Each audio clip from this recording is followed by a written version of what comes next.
Hello again, folks. It's Barry with Barry's 8-Track and Classic Car Radio up here. And today is kind of an unusual job for my shop. This is back off a little bit here so we can see the whole thing. This is actually a Project One home receiver.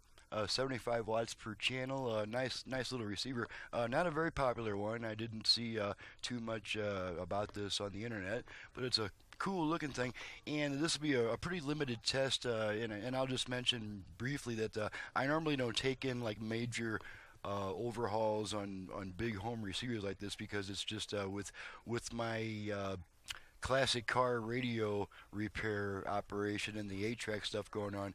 It just doesn't leave me the available mental capacity for the sometimes extensive troubleshooting, and also the lack of service information.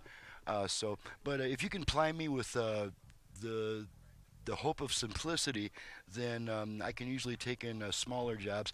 This one, for instance, everything's working fine except the customer reports that the meters were mostly stuck and weren't working very well at all.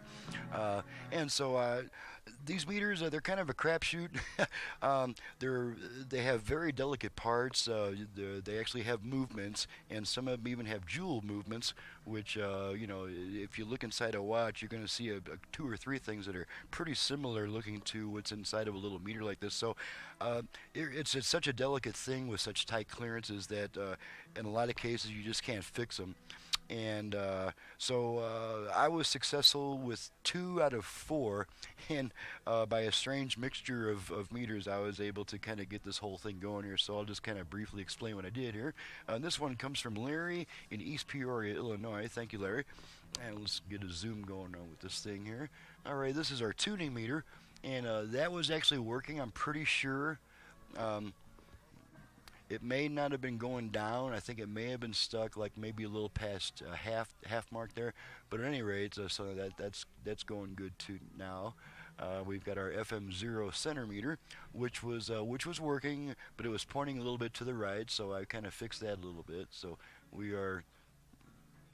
it's doing what it does when you're tuning in close to an FM station, so that's working properly. And now our output level meters, since I was only able to salvage one of them.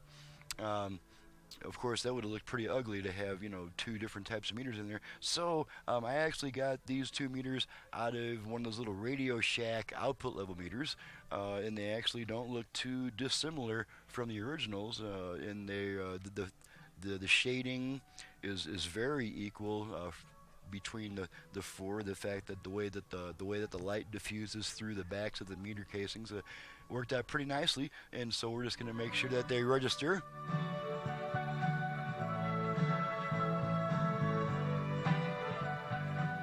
Now the original meters were marked up to 140 watts, which was okay. That would have been peak rating because the unit is rated at 75 watts per side, so 140 would be the peak wattage rating, so that's most likely how they had this configured. These meters only go up to 100 watts, but they read in RMS watts, so that might take a little getting used to, but it does seem to make more sense because 0 to 100 is the ideal scale. So as you can see, the meters respond with the music.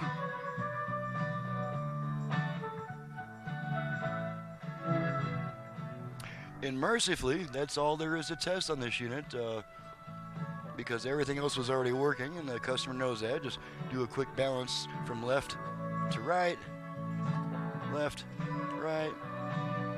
Okay, and so we have good meters in all 4 places. So, and that's all that we are testing on this one, since that's all I was hired to do on it. So, on that sweet note, I'm Barry with Barry's 8-Track and Classic Car Radio Repair. Needless to say, if you have an 8-track player either for home or car use, I do take an occasional weird little jobs with home receivers and things like that. It just depends on what it is, whether I've got service information, stuff like that. But at any rate, obviously I am the world's guru on the 8-track stuff. That's either for home or for car use. You can reach me directly at 928-533-9666. I also do FM conversions on classic car AM radios. I can add Bluetooth, USB, FM, double the station presets on some Delco radios, and you just never know what else. So, my website is in the description below. Thank you so much for watching and listening, and we'll see you next time.